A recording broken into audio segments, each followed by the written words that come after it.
I think it's only fair to warn you that there are activities covered on this channel which may offend your sensibilities. Yes, we ride motorcycles, which some consider dangerous, but more pertinent today are the images of fire, solvents, not both together of course, and cyanide paints.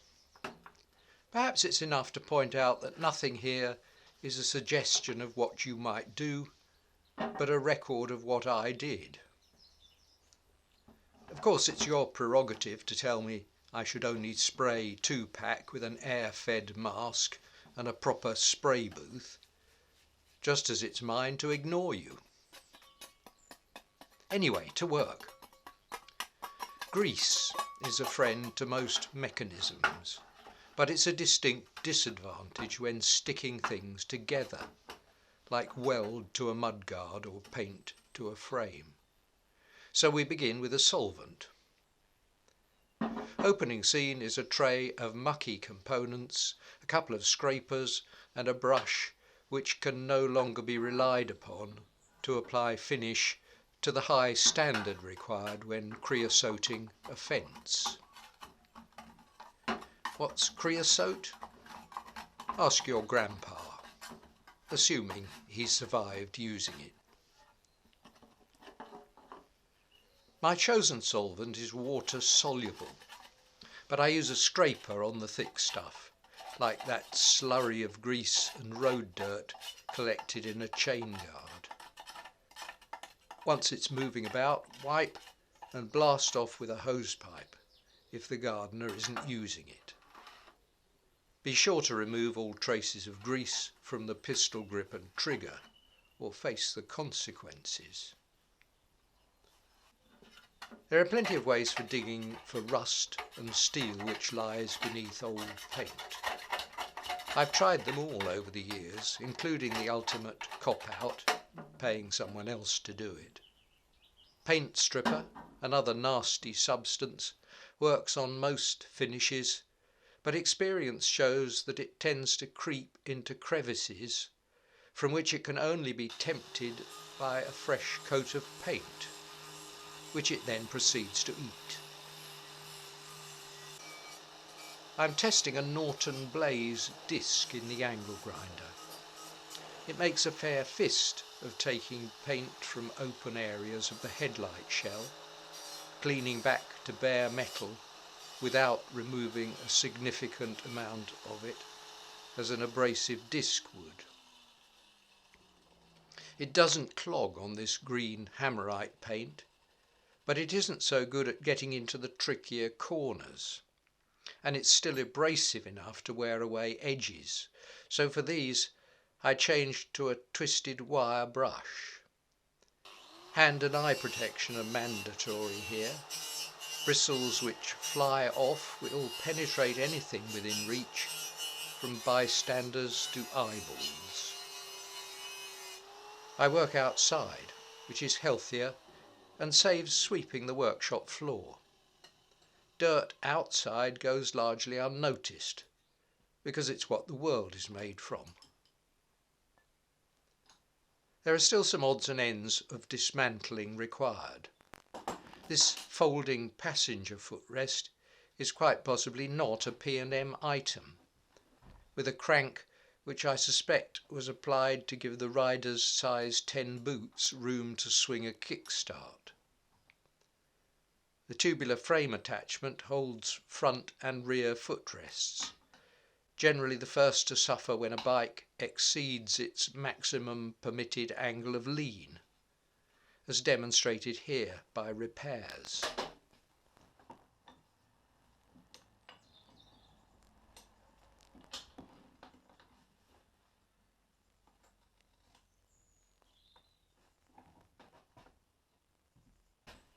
On the opposite hanger are an additional bracket for the silencer and a universal brake switch, one of those nasty cheap plastic cuttlefish, universally prone to failure.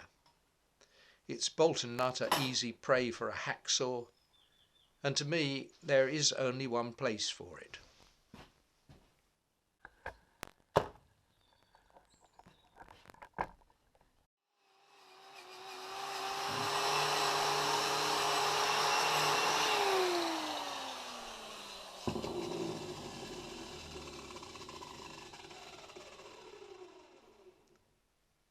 I do a bit more work on the assembly before POC friend Martin offers me a new old stock pair of hangers without the repairs or grooves cut by a slack final drive chain.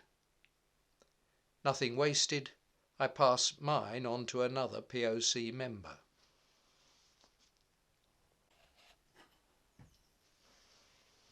One of the fork top shrouds has taken a ding from the headlamp bracket. I round it out with a socket driven through and follow with a few taps from a hammer on an old fork stanchion.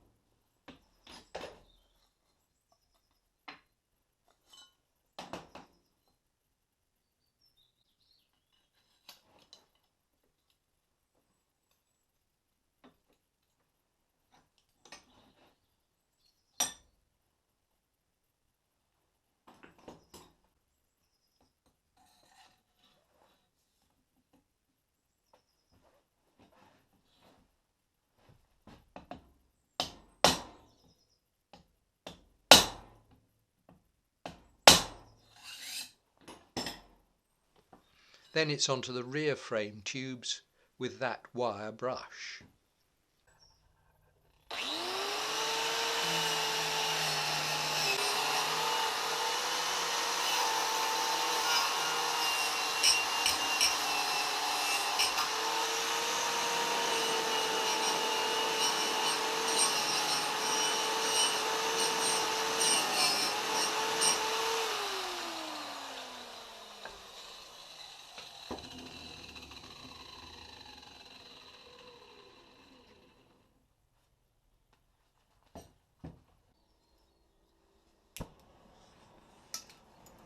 With the main frame in a vise, I get a propane torch on the headstock to remove most of the grease. The use of a single central grease nipple was a cost saving for the manufacturer, but no doubt the owner paid for it with the pound or two of grease which he pumped in before anything came remotely close to a bearing track. The races come out with a few taps with a punch, and they're in pretty good shape, with no sign of the hammering which can give steering a notchy feel. Then it's back to the knotted wire brush to remove paint.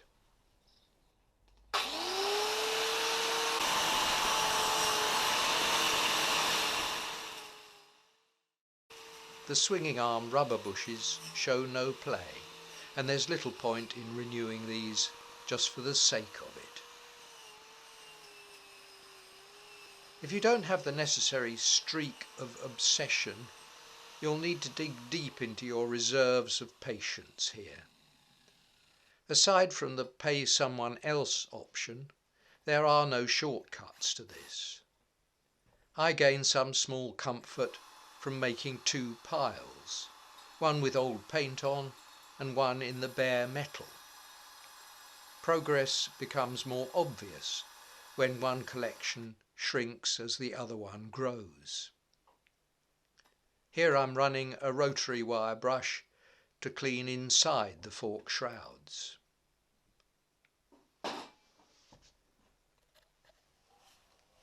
I've saved till last the real challenges, like this inner rear mudguard and the tank. More of that later. If you paid attention during part 7, you will have noticed this pop riveted patch inside the front as we dismantled.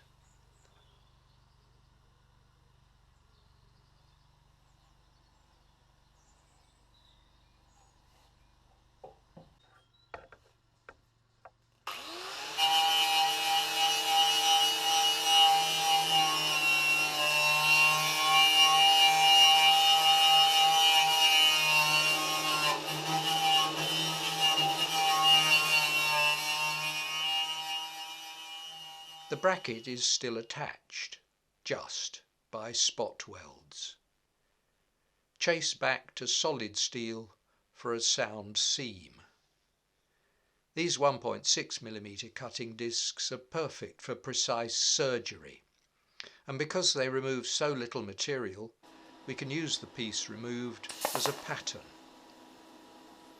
Cut and scribe to the guard for a perfect fit, leaving it oversize at the edges.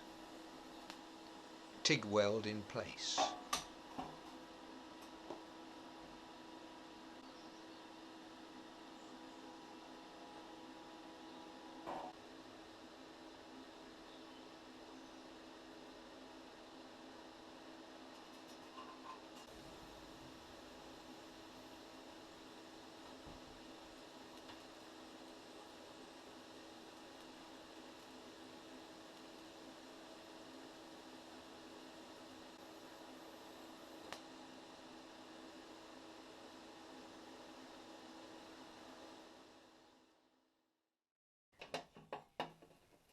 The rest of the inside is rough, but sound, though original rolled edges have been weakened by rust and that clout to the rear end. A pair of pincers gets under the lip to open them, and I clean inside with a rotary wire brush before conversion to a much stronger wired edge.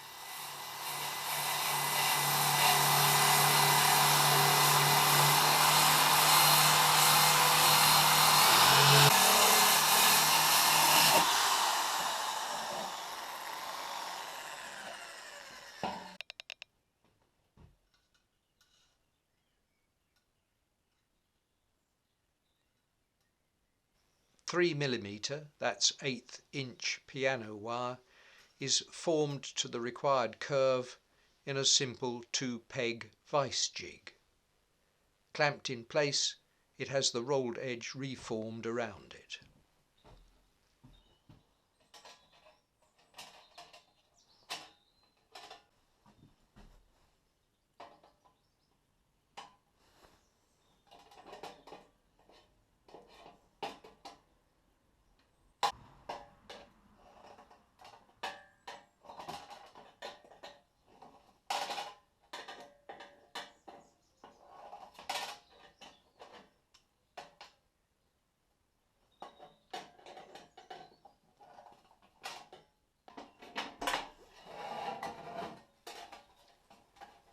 Old components collect extra holes in a lifetime, easily made with a hammer and a 4-inch nail if you don't possess a drill.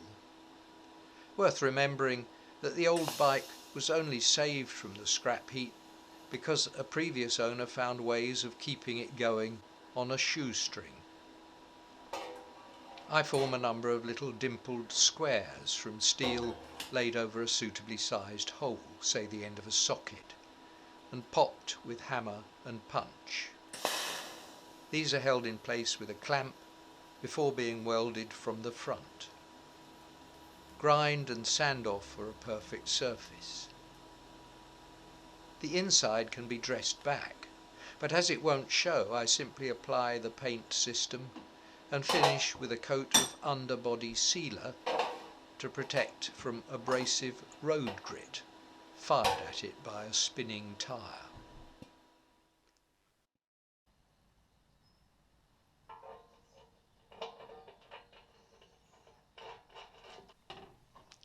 For the attachment points to rear frame, I'm using slightly larger reinforcing pieces, which then have nuts welded on to ease assembly. Welding these may distort threads, but a tap run through puts things to rights.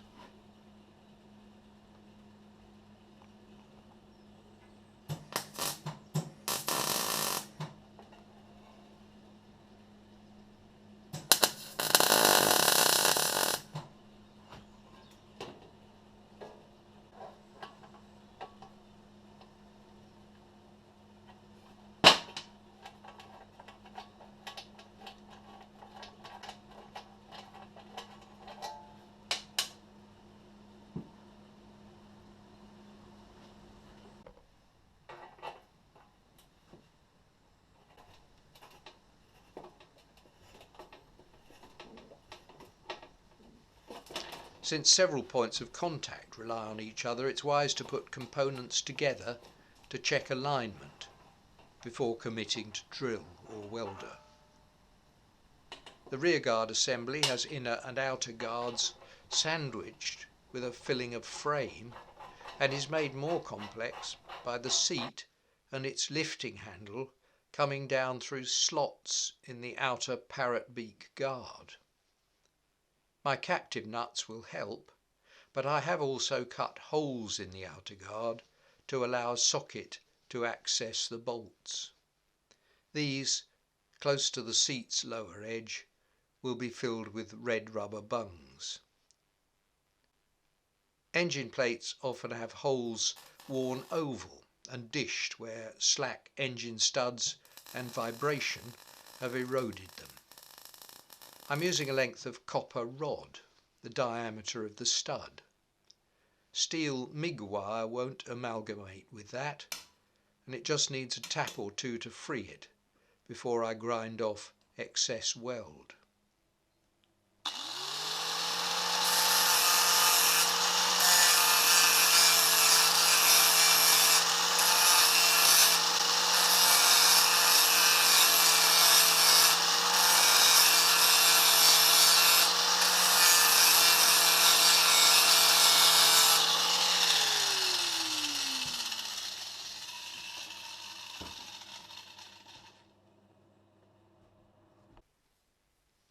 I first discovered the effectiveness of etch primer when I used it on galvanized steel, which is notorious for rejecting any finish.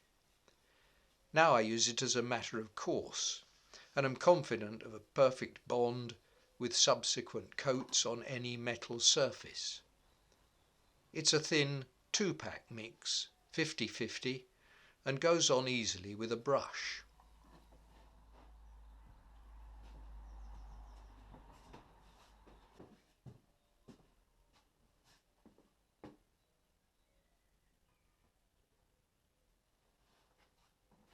Parts are hung from rails and wires on my workshop ceiling, and at last we have a sense of the tide turning.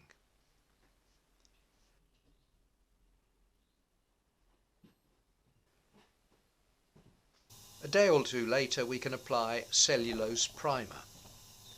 Sprayed fairly thickly, it fills minor imperfections, and when I flat back with abrasive paper, begins to identify the low spots. Note plastic gloves and filter mask, plus my outdoor spray booth. Move, clear or cover anything you don't want refinished, if you get my drift. Sprayed parts are hung back indoors, away from blown dust and crisp packets.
For mudguards I clamp a section of board in an old workmate bench.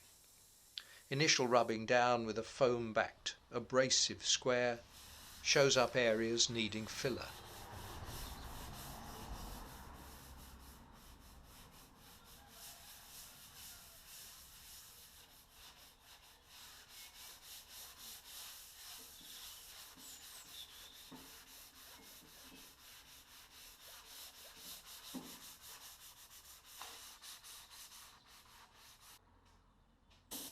A puff with the blowgun takes dust off. Solid parts like fork stanchions won't usually require filler, but the seams on my newly fabricated parts certainly will.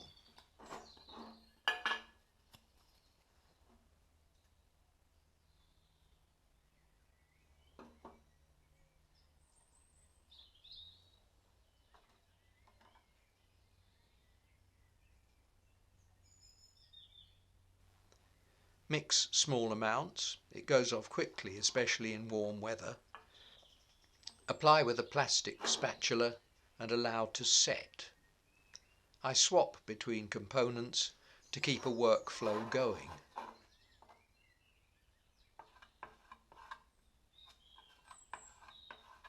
Mixing and skimming in a back and forth process to test staying power like no other.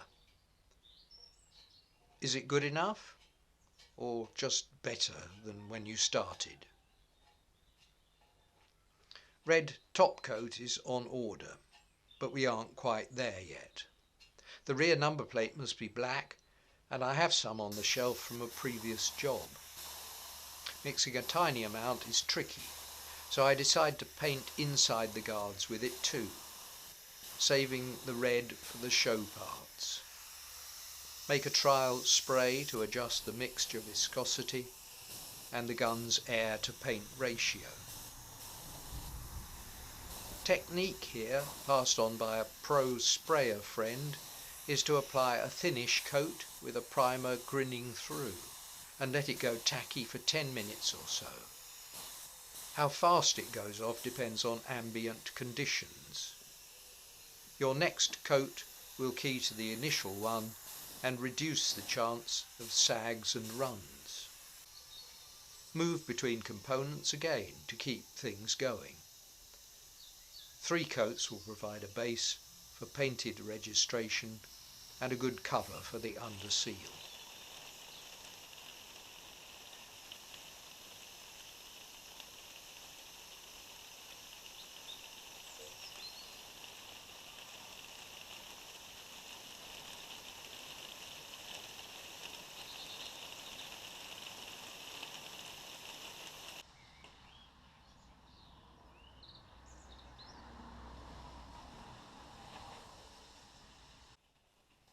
So we get to the really exciting part, colour coats. Makers P&M called it Devil Red in their advertising, a colour identified on the POC database as equivalent to RAL 3003, ruby red. Since reds fade spectacularly in sunlight, almost any bright red will be somewhere close. Here's our parcel on the bench, exciting as Christmas morning. 2-pack acrylic is mixed in a ratio of 2 parts paint to 1 of hardener, adjusted with thinners to get the perfect flow and spread of droplets. My online order is a litre of red plus a ½ litre of hardener and a litre of fast thinners. The supplier got it almost exactly right, save for this litre of black cellulose in place of the red. And I'm pulling the plug here to save you the distress of seeing me run up and down the workshop screaming.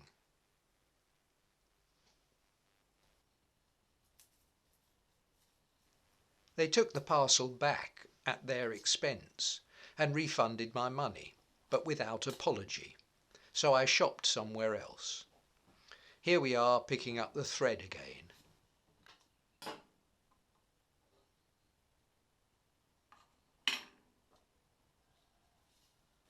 My measuring and mixing stick is made from a strip of aluminium marked in centimetres. With the paint well mixed in its tin, I fill my paint canister to the 4 mark, add hardener to mark 6 and mix it up and make it nice. 2-pack paint lasts several hours once it is mixed, and many months before hardener is added, so obviously it's vital that the mixing stick doesn't go back into the paint tin. Even a small amount of hardener will curdle it in time. Hardener also thins the paint, so I mix well before adding thinners to adjust. I believe that pros sprayers, proper men that is, have devices to calculate viscosity, but with practice a sense soon develops of how runny it should be.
Connect the gun, adjust pressure of the air line, 30 psi for this gun, and spray to test, adding more thinners as required. I run over surfaces with a blowgun and then a tack rag to remove any dust.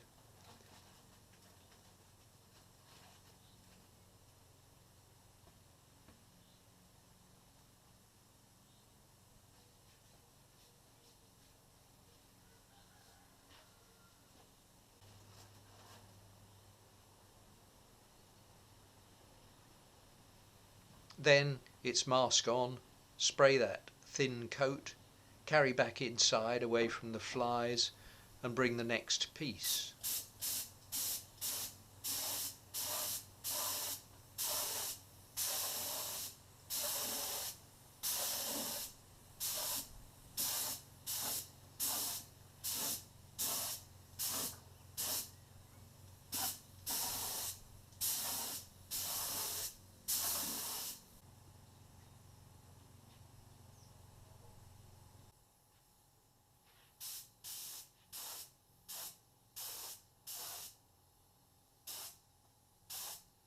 Ten or 15 minutes later, I carry it outside again for the second coat.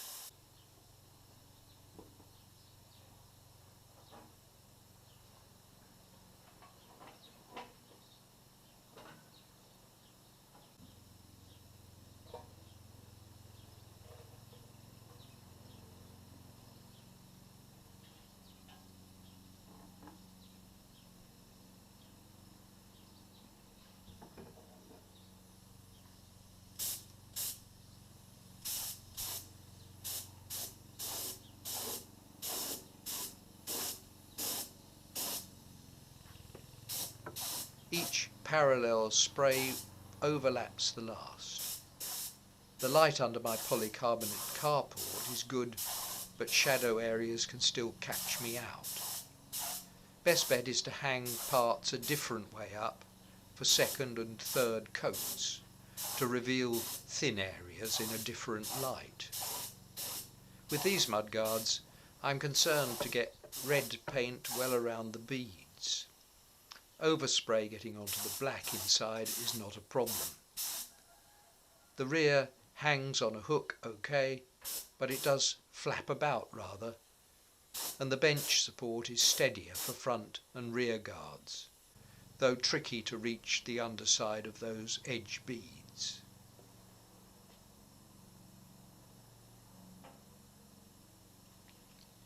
I can get so far with the side panels, lid open.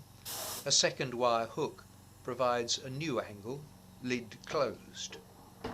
Here I spot a missed portion as I carry one inside and bring it back for another bite at the cherry. It's a merry-go-round of unhooking, carrying, spraying, carrying back, until everything is done. 3 colour coats usually satisfies, with an occasional fourth, depending on my level of fussiness on the day. After a few days, the masking over of the rear number plates' black coats can be removed, and then the whole lot is put in safe store till we're ready to begin assembly.